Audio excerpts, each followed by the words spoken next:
Hello, everybody. How's everybody doing? Are you guys ready for today's class? How is everyone? We're going to wait just a few minutes to let everybody connect. In the meantime, good morning for me. It's the morning for me. I know that it's the evening for some of you in other parts of the world. So good morning. But in the meantime, tell me, you guys, where are you from? Where are you? Where are you watching? How was your day? Hello, Luan from Brazil. I remember you. Yaren from Turkey. Awesome. Good morning, Abel. Nur from Turkey. Awesome. All right. Someone from Azerbaijan, from Sri Lanka. Sinan, Celeste. Hello.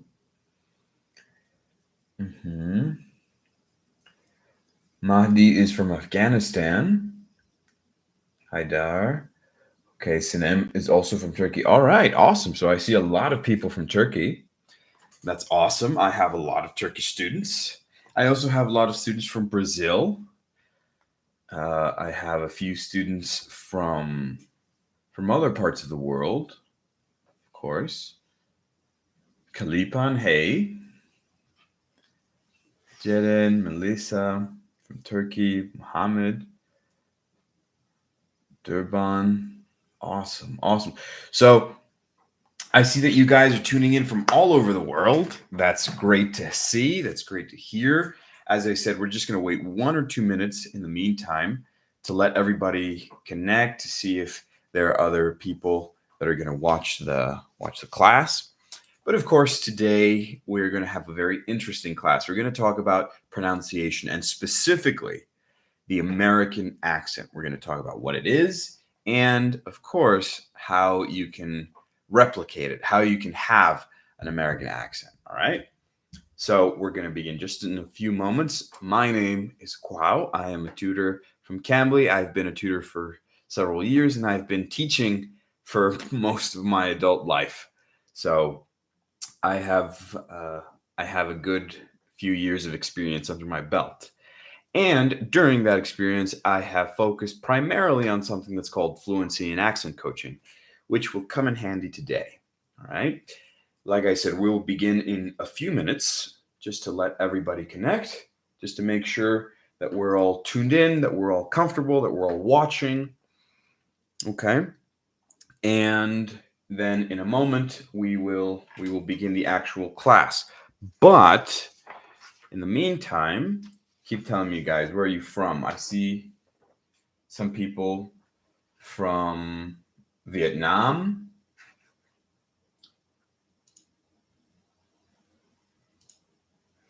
Okay. So perfect, from Vietnam. So I still see a lot of people from Turkey. That's awesome. And it's very interesting. So tell me, you guys from Turkey, why are you tuning in? What are your objectives for Cambly?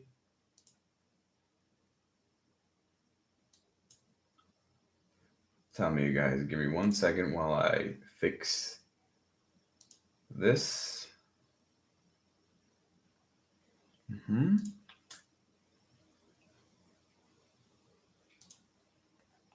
All right. So I see somebody else from Jordan. I see some people from Pakistan.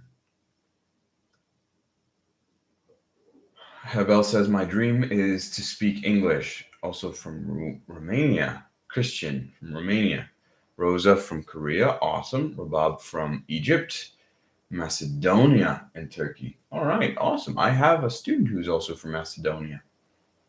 And somebody from Azerbaijan as well. All right, guys. So, like I said, we're going to begin just in 1 minute. And in the meantime, let me fix this. I want to ask, can you see me well? Can you hear me well? If you do, just give me a thumbs up in the chat. Just a little thumbs up. I see Mohammed from Egypt. Frederick from Tanzania. Perfect. Thank you, Luan. Excellent. Yes. Thank you, Galip. Thank you, Yeren. Thank you, Kalipan. All right. So everybody can see me well. Everybody can hear me well. You know my name. You know who I am. Just in case you want to search for me on Cambly, or you can just Google me. That is my name. I am Teacher Cuau. And today we are going to be talking about the American accent. We're going to be talking about what it is. We're going to be talking about how you guys can replicate it. We're going to talk about how everybody can copy the American accent. And let me just adjust this because I want to make sure that you guys can see this the right way up. As you know, sometimes Cambly flips the video. Is it flipped or can you see it correctly?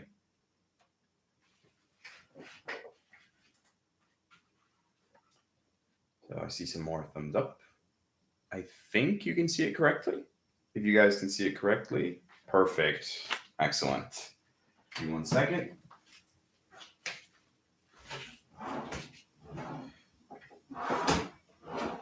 All right. Just getting the tape. All right. So let's begin. We're going to talk about the American accent. Now, as you guys know, the English language is spoken all over the world, and people speak it differently. Do you guys think that the American accent is important? Do you guys think that choosing the right accent is important? Some people say yes, and some people say no. But what do you guys think? Is the American accent important, or is any accent important? When you're learning a language, do you need to choose an accent even? Because some people say that you don't really have to, that you can just go along by not using it. Okay.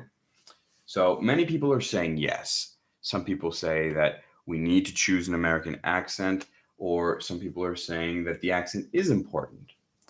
Why do you think that? Kalipan says, I think it depends on our ideas. He says that he asked about it on Cambly too. What do the rest of you guys think? In the meantime, I'm going to tell you what I think, or let's say the linguistic perspective.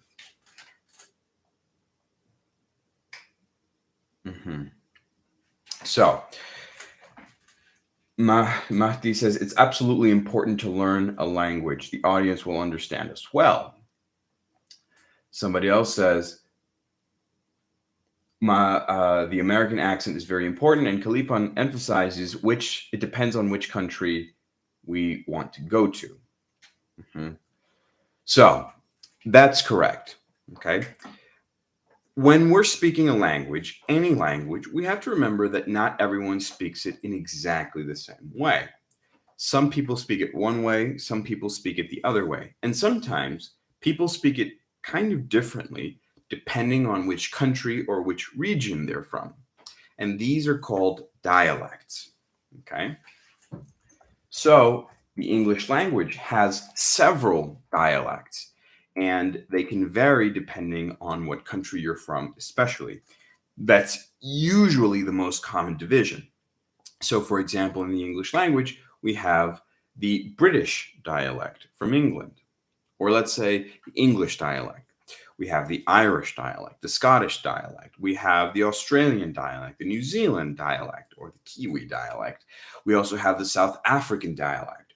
Some people argue that there is a Filipino dialect. And of course, what most people think is the most important dialect is the North American dialect, which is very general, but it includes the Canadian and the United States dialect. Now, these dialects are only divisions inside of a language. They're just, let's say, styles of speaking the same thing. I really want to emphasize this. No dialect is inherently superior, okay? No dialect is better than another one. So you can prefer a dialect, you can like it more, or you can use it more. It can be more practical to you, but it doesn't mean it's better. It doesn't mean it's more correct, right?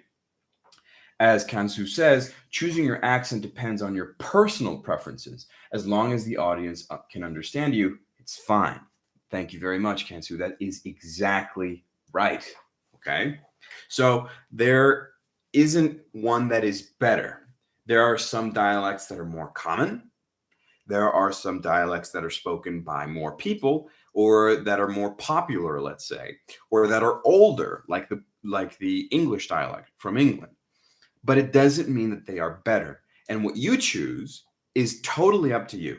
Okay. No one should ever tell you that one dialect is automatically better than another. Of course, we can talk about what is more popular or what is more frequently used. And of course, as you guys know, the dialect from North America is much more common, very simply because there are so many people who speak it.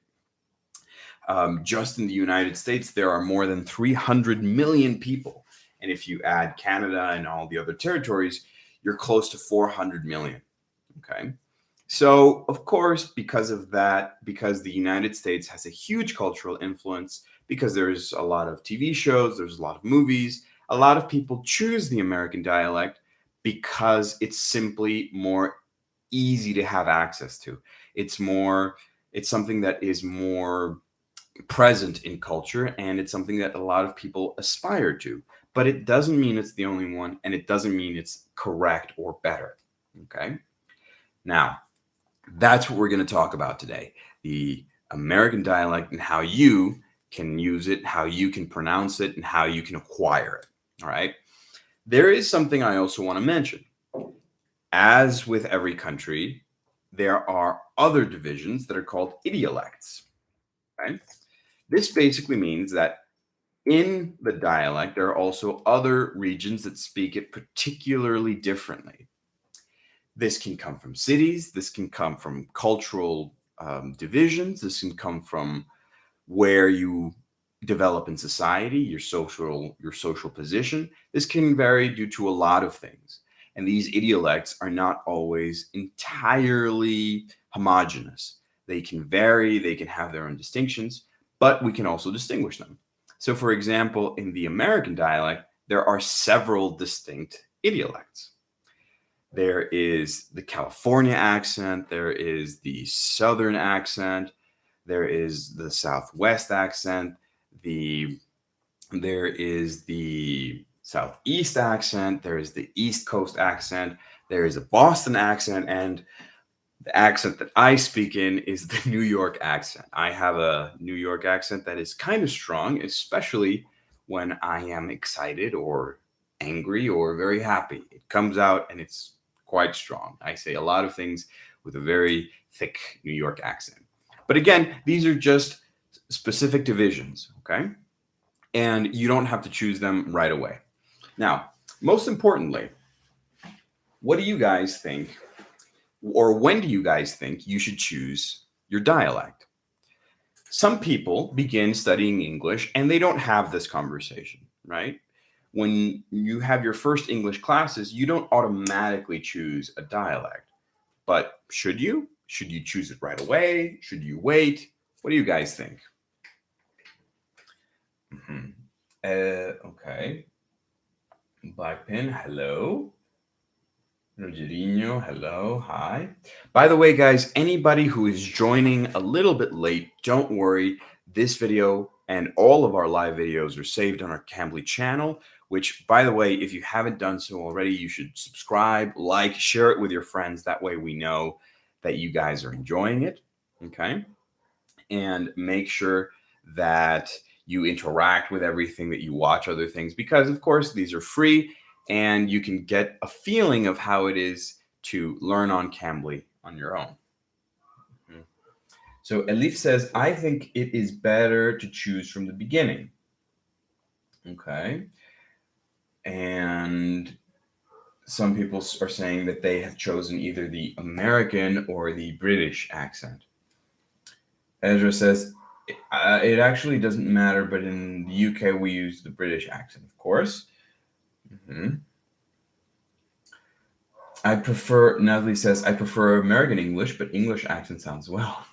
I will agree. Yes. Mary Grace says, I like the American accent. Teacher, which English accent is harder for you, American or the British? Okay. Hebel. Well, I will answer that. So, first, let's answer the question. When should you choose your accent, or should you choose it at all? I do recommend that in the beginning, you're at least aware of what dialect you're going to choose or you want to have. You don't have to choose it from the first class you have, but the earlier you do it, I think the more consistent your English will be. Okay. So that means that you shouldn't ideally wait until you're an intermediate, upper intermediate, or advanced level to choose your dialect, because at that point, you probably already have something that is kind of close to a certain dialect. You're just not aware of it. So, in my recommendation, even though you don't have to do it in the first class or your first few classes, try to choose one early, relatively early, because there are other important things. Okay. And that's what we're going to begin with: the vocabulary. All right. One of the most important thing about dialects is actually vocabulary. And unfortunately, a lot of people forget this. Having an American accent does not only depend on the way you pronounce words, I'm going to move this a little bit, but on what words you're actually pronouncing. You have to choose the right words to make sure that you sound American, because if you choose the wrong words from a different dialect, it's going to sound really, really weird and confusing, right? Just to make sure we have enough space. I think there's good. Okay. All right.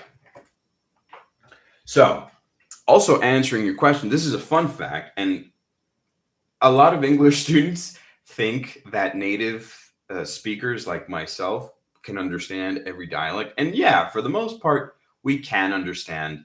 For example, I can understand someone from England quite well. I can even copy the English accent quite well. I think I can sound very posh and fancy, as they would say. But in my experience, what is the most difficult for me is the Scottish accent, or maybe Gaelish. Um, those have very, very, very particular and strong sounds. And sometimes, to many native people, to many native speakers, especially from the USA, they will sound a little confusing. So the Scottish accent for me is a little hard, right? Now, Havel says there is also grammar, which is important in the American accent. Yes, Havel, but not only in the American accent. Like you said, our vocabulary and our grammar can vary slightly from the British and American accent, and from several dialects in between. All right. So be always be aware that the vocabulary that you choose has to be from the right place. Do you guys know about something that we say in the US that they don't say in England, for example? Or for example, do you know a pair of words that have different meanings in America and the UK? Can you guys give me some examples? Hello from Wisconsin, Unirkis. Thank you, Unirkis. It's a pleasure to have you. Guy and lad. All right, very good. Exactly. So we say guy in the US. It's very common to say guy, and people in the UK would very commonly say lad or mate, the way we would say dude, right? So we might say guy or dude, and they would say lad or mate, right? So of course, if you choose that incorrectly, it's going to sound really weird. If you call someone in the USA your mate, of course, it is English and we will understand you, but it's going to sound particularly weird. All right. So be very careful with that. And we're going to talk about that a little bit more in a moment. But in the meantime, let's start with what I think many of you are really interested in: the American pronunciation. Cotton candy and candy floss, very good. Lift or elevator, very, very good. Dennis says the very classic football and soccer. Very good. Kansu also says chips and french fries. Fulia says cookies and biscuits. One of my favorites. I like cookies. I would never say biscuits. When I say biscuits, I think of those dry, salty things, and I don't even really like them.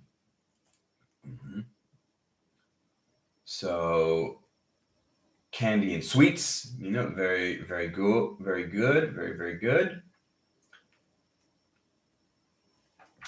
Pants and trousers, sinem, very good.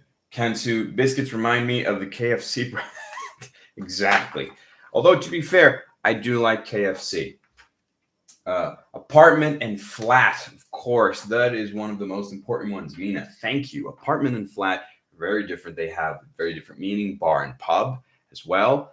And one of the ones that I say most frequently is parking lot and car park. If someone says car park in the US, it's going to sound very weird. It's not going to sound at all appropriate. And even though after a while somebody may understand you, it will be very evident that you're not speaking the American dialect. Okay? So, Ravel says, I think the American accent is widely understood. Of course, I also would say that. Thank you. Vera says tube and the underground. Mina says trash can and bin.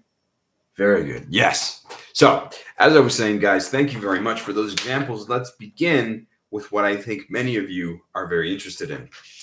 The pronunciation aspect of the American accent. How can you have an American accent? By the way, guys, like I said, if any of you didn't arrive at the beginning of the lesson, or if you're kind of late or whatever, you can rewatch it after we finish. It will be saved on our YouTube channel. And of course, share it with your friends. Hit that like button right now to make sure that as many people as possible are tuning in and watching and enjoying this class. And if you haven't already, subscribe to the YouTube channel, hit that like button, and make sure that you can stay updated to all the English videos that we put out. This is just a small example of the kind of experience you can get when you join Cambly, and you can have classes with all the tutors that have made videos here. You can have a class with me. I am Cuau. You can search for my name. You can search for it on Cambly. You can even Google it, and it's one of the first results, I believe. And I would be very happy to see you guys. So let's get on with the American pronunciation. What do you guys think is the most important aspect of the American type of pronunciation, the American style of pronunciation? What do you guys think? We're going to cover 3 or 4 important details. And one of the most important ones I have in my hand. Okay. Linking sounds, letter T, schwa sounds. Can't, cannot. No, that wouldn't be. The Board King says, sir, are you voicer? What do you mean voicer, my friend? I don't really understand. So, what is one of the most important details or characteristics of American pronunciation? Asma said the R sound, the ER sound. That is pretty close, all right? So I would argue that it is the hard R. Kalipan says use aw instead of all, or O instead of for the Northeastern accent. Okay. Very good. So there are a few opinions here and there, but like I said, in my opinion, one of the most evident ones is the hard R. All right. The hard R, I think, is one of the most characteristic aspects of the American accent because it's one of the most consistent and identifiable sounds in the English language. Okay. So it's something that appears regularly. It's one of the most common consonant sounds, I think, in the English language. And of course, depending on the way that you pronounce it, you can really usually identify where somebody is from. The Working says, a voice actor. No, not yet. I would be interested in being a voice actor, but I am not a voice actor yet. Thank you. Okay. So hard, it's difficult. So what do I mean by the hard R? First of all, let's explain how people very frequently pronounce the R. So sometimes people get a little confused and they pronounce the R incorrectly, or they pronounce it in a way that's kind of difficult for them. And of course, that can be kind of confusing. All right. The most important thing about the hard R in English, in the American dialect, is that we never change it. Okay. The hard R is always an R. It's always clear. It's always heavy. It's always very identifiable.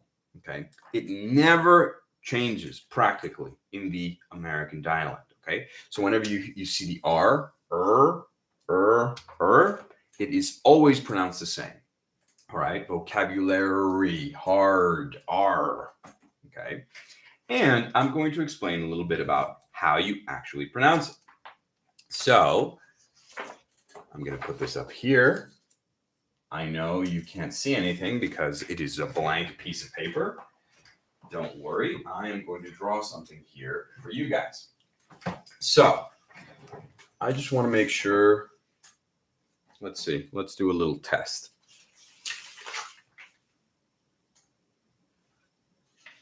You should be able to see. Yeah, you can see this blue rather easily. All right. So let's imagine we have a face, right? We have lips. We have teeth.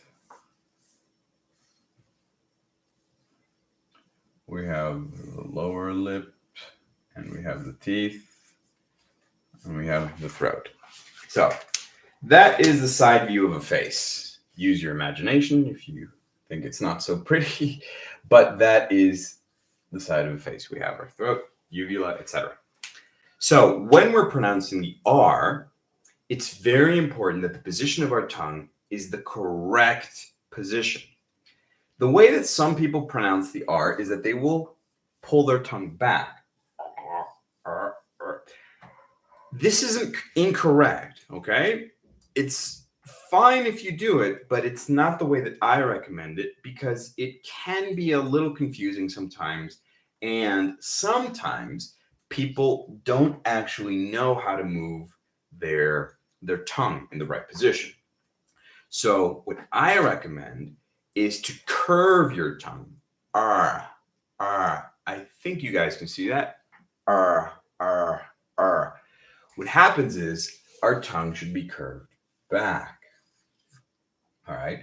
Curving back really, really clearly. And the more you curve, the further it goes,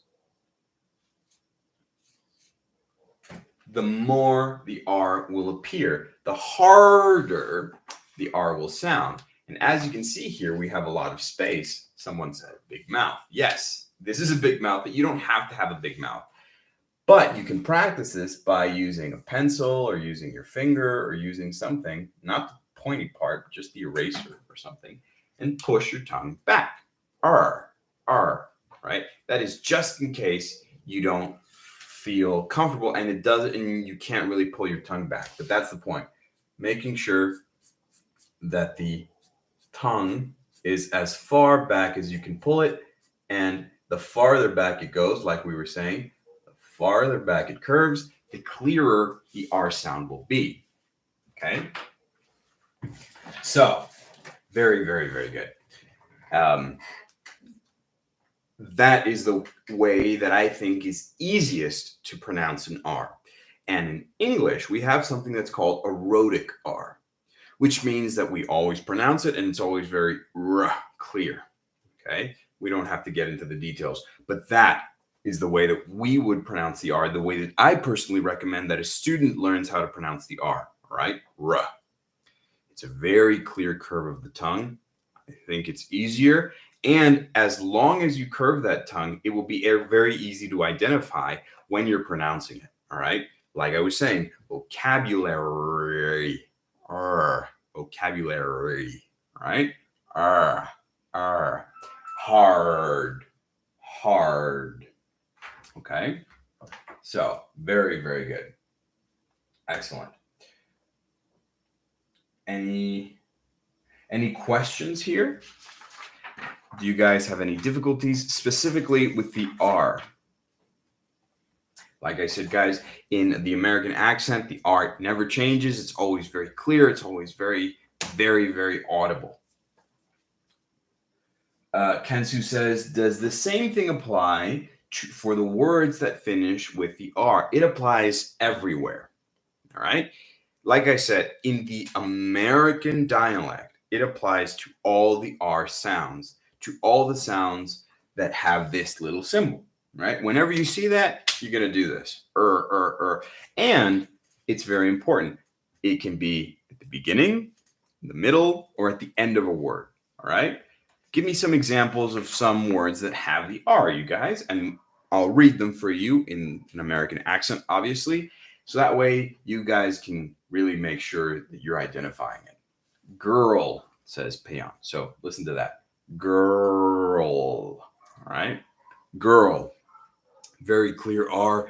Very, very distinguishable. Rural, says Luan, which I think probably is a little bit difficult for some of you. What happens is we say rural. So curve a little bit, let go, and then curve again. Rural. Same thing with horror, right? Same thing with terror, right? Rural, terror, horror.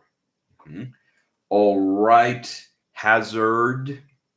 All words with R, we have that strong, clear, rhotic R. World, says Rabat. All right. Now, speaking of the R, we have another little rule that's kind of important. Some people call it the colored R in the American dialect. I don't like to use that term, but we have to consider what happens when we have a vowel and an R, specifically in the middle of words. This is not a general rule that happens all the time, but especially when we have a consonant, then a vowel, and then an R, we have a linking sound, all right? It is almost as if the vowel disappears. Now, like I said, it has to have a consonant at the beginning, all right? So it doesn't happen with all words. It's consonant, vowel, R. For example, girl or word or car, right? The vowel usually will be very, very, very quiet. It happens especially in E, I, O, and U. With A, it's not so evident, all right? But with all the other ones, it is. Heard, girl, word, world. Let me think. Furnace, all right? Okay. So Havel says, but horror has two R's. What do I say? Error as well. So Havel, very, very, very good question. Remember, you don't mix the R. It's not horror because that's a different word. It's horror. So a little skip, and then you go back to the R. Horror. Okay. Mirror, same thing with error, surrender, squirrel. All right. So that is another important clarification with the R. And that is because a lot of people get confused about how to pronounce words, especially with the R. Like I said, the R is one of the most important sounds, and it usually, let's say, takes over a word. It absorbs other sounds very subtly, but only in vowels. All right. So, very good. All right. Do we have any questions with this little thing? Like I said, it doesn't happen always. It's a general thing that happens sometimes. All right. Now, this leads me into the flat and round vowels. For anybody that has taken a class with me, I think, yes. For anybody that has taken a class with me, you guys know that this is one of my favorite topics. This is something I say is super duper important. And it's because it will really define the way that you pronounce most of the basic words in English or pronounce the most basic sounds. Have any of you guys, some of you guys have taken classes with me, and I know that, and it's a pleasure to have you, but any of you guys that have taken classes with me or seen my videos, do you remember what a flat and round vowel is? If you remember what a flat or round vowel is, tell it in the chat. Share it with me, you guys. What is a flat and round vowel? And if not, I'll explain it. It's a short little explanation, and we'll get on with it in a moment. But tell me, you guys, what is a round vowel or a flat vowel? What do you guys think? I'm going to give you guys a moment to answer. In the meantime, do you guys have any other questions? Any other questions about pronunciation? Luan says, is it because of the mouth shape? Not exactly.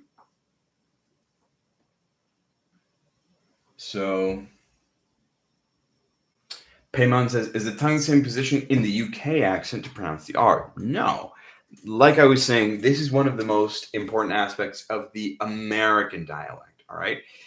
That is one of the main differences, actually, between the American and the British dialect. In the British dialect, they do not pronounce many R's. They have something that's called a non-rhotic R, which means that sometimes their R's disappear, let's say.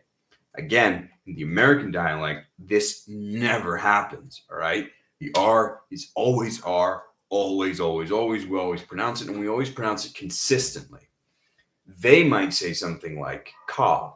I would say something like car, right? I never drop an R.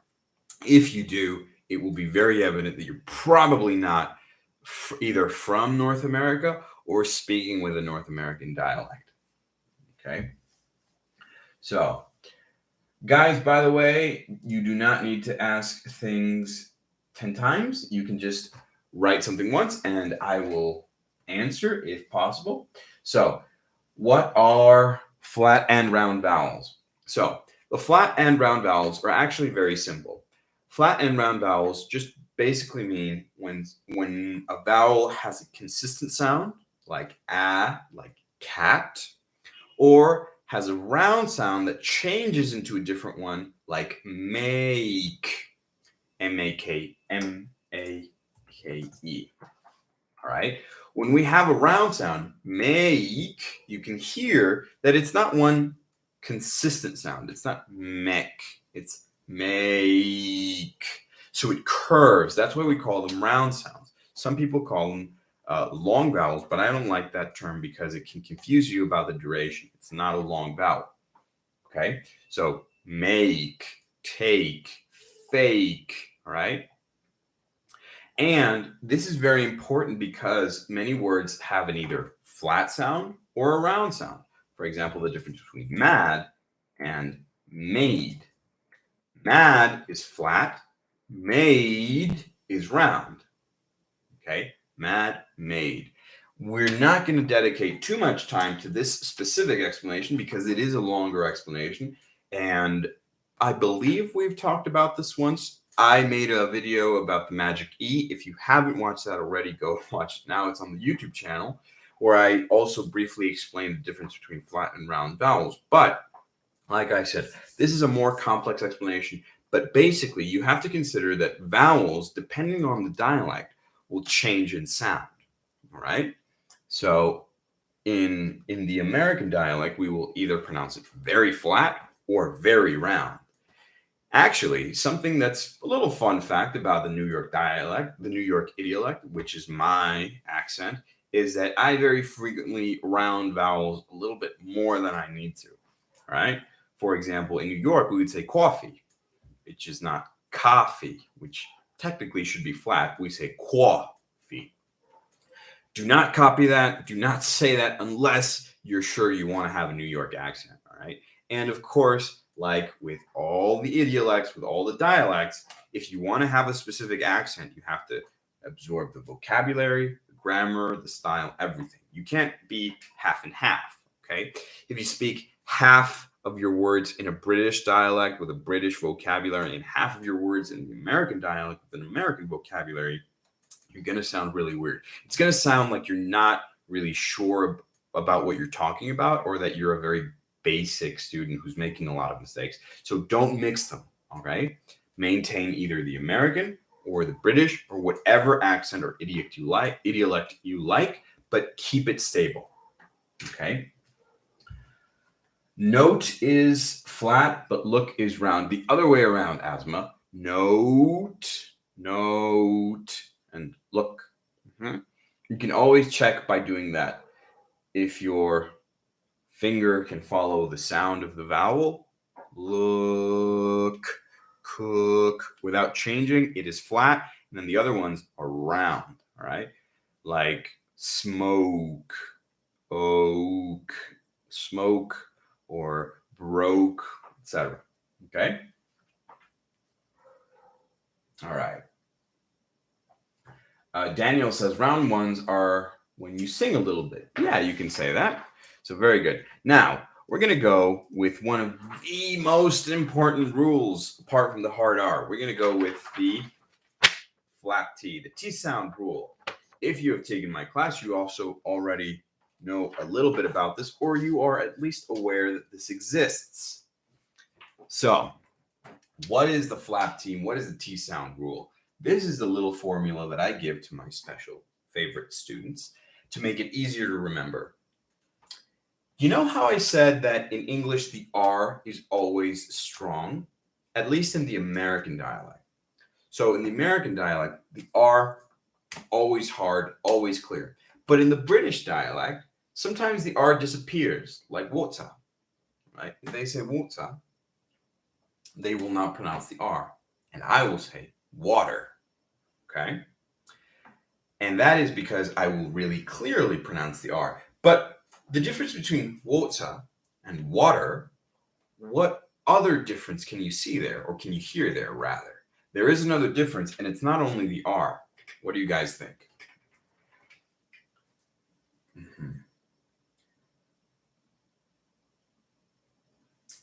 Elif says, okay, I'm going to wait for more of you to answer. Kevin and Elif are close. Payman is close. So basically, it's the T, all right? The T sound rule. We're going to explain exactly what that means and how to pronounce the T like an American.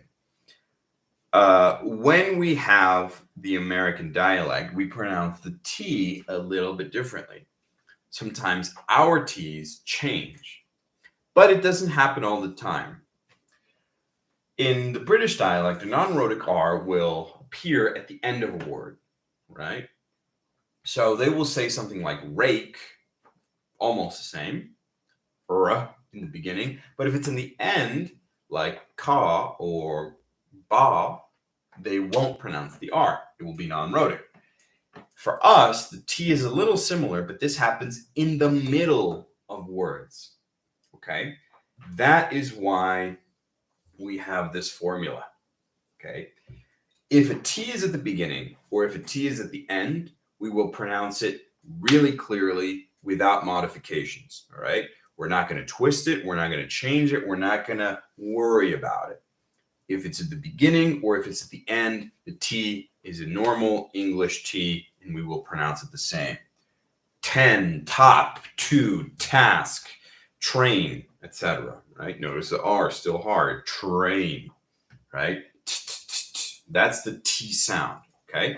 The hard T sound.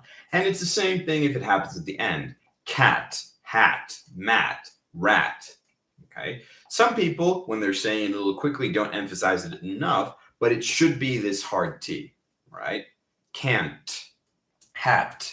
So T at the beginning, T at the end, exactly the same, really hard and really clear, all right? But what happens when we say it in the middle? That's where the rule comes in.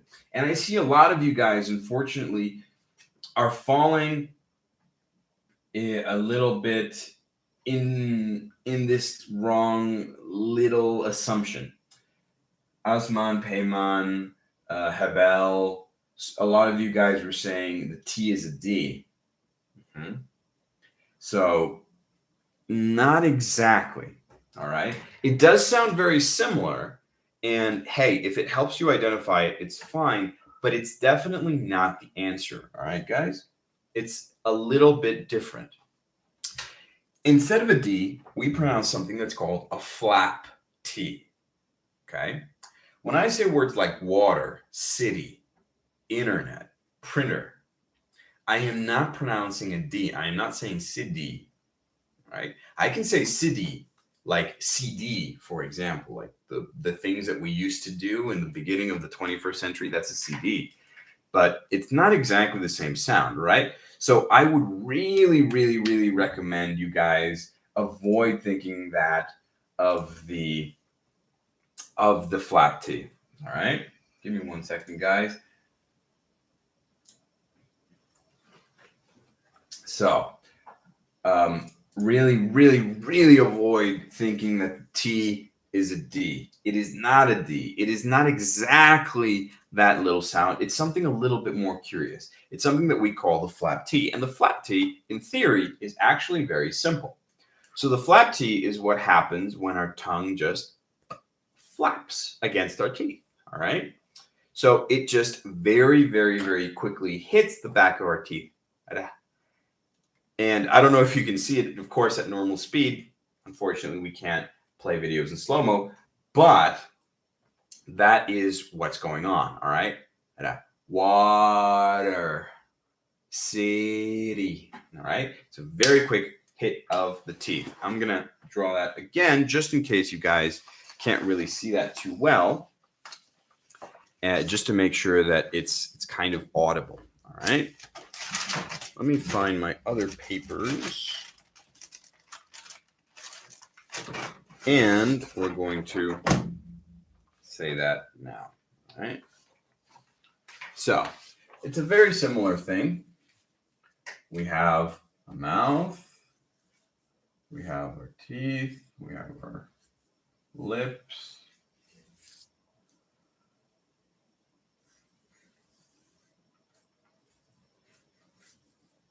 All right. So what happens with that is that our tongue will hit the back of our teeth. Like that, okay? And that little hit will make it audible. It's a very quick, very mild hit, but that is the flap teeth. It's this one. And that, as I was saying, happens when we're pronouncing a T in the middle of the word. Water, city, internet, printer, and it applies with many, many, many, many things, all right? It does not apply with the word accent, for example, because the T is at the end. So remember this formula. If it's at the beginning or if it's at the end, all good. If it's the middle, it's softer, all right? So do you guys have any questions about the pronunciation of the English dialect? This is, all right, or yes, let's do this. Can you guys think of any other words that have a flap T? SA says anatomy. Very good. So we don't say anatomy, at least in the American dialect. I want to emphasize that. It's not wrong to say it. Anatomy, they would say in the British dialect, anatomy. But in the American dialect, we would say anatomy. Flap T, Payman says better. Very good. So as you can see, there are a lot of words. Keep them coming. And the way we did it with the other ones, I'll read them for you guys, just so you guys can identify it. So give me some sounds with a T in the middle, and most of them will have a flap T. All right. So is the tongue position different from pronouncing the D? It is, Payman. Very good. So with a flap T, we just do a quick flip like that in the back of our teeth. With a D, we pull it back sometimes or forward, but it actually causes friction here. Right? So like do or dice or disc. So it's not a hit that's quick from the back. You're pulling it like this and it's causing friction. So bottom, creative. Hebel capture doesn't work because that's a diphthong. It changes sound. But all the other ones are good. Thank you, Rox, and thank you, Turgai. Bottom, creative. Sinem says pretty. Rosangela says butterfly. Can you hear those things? These, I think, are the two most important aspects of the American accent. The hard R's, really rhotic, really clear, and the soft T's. All right? Butter. Very good.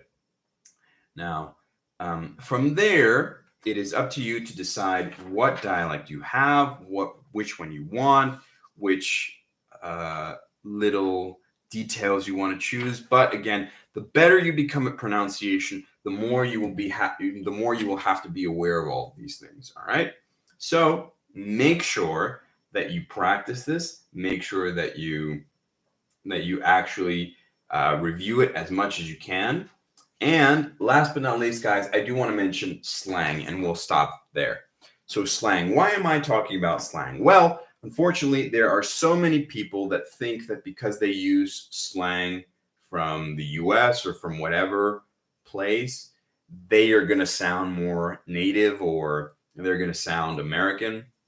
It's completely untrue. There's nothing further from the truth. And to speak with someone that is exaggerating the slang and really trying to force slang, either slang words or slang terms into the conversation, it sounds horrible. It's really obnoxious, to be honest.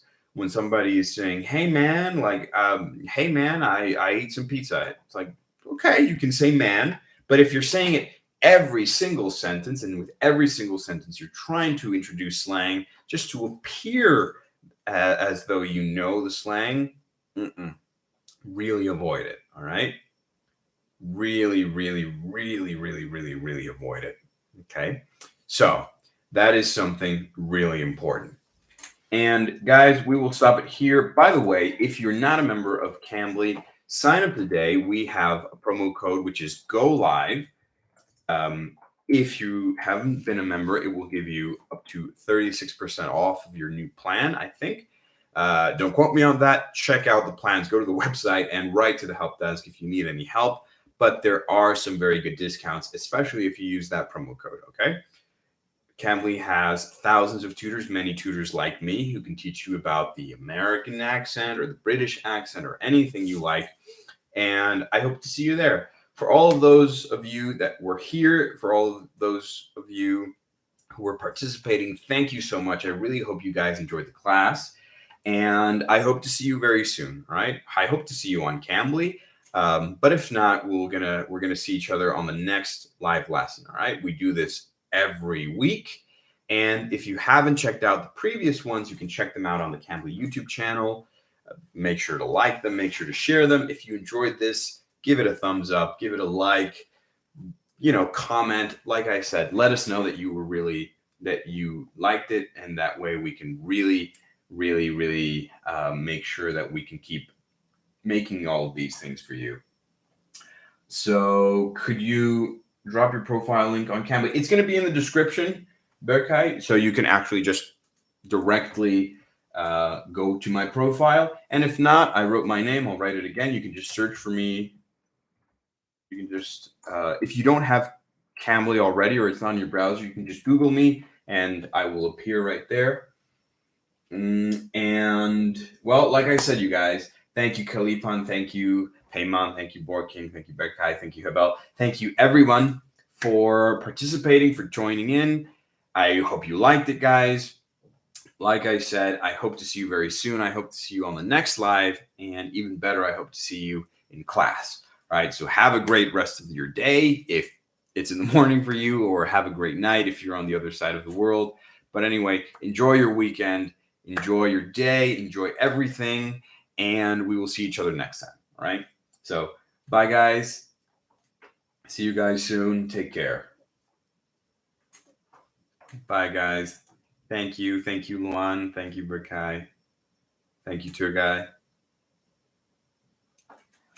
Thank you. Bye-bye.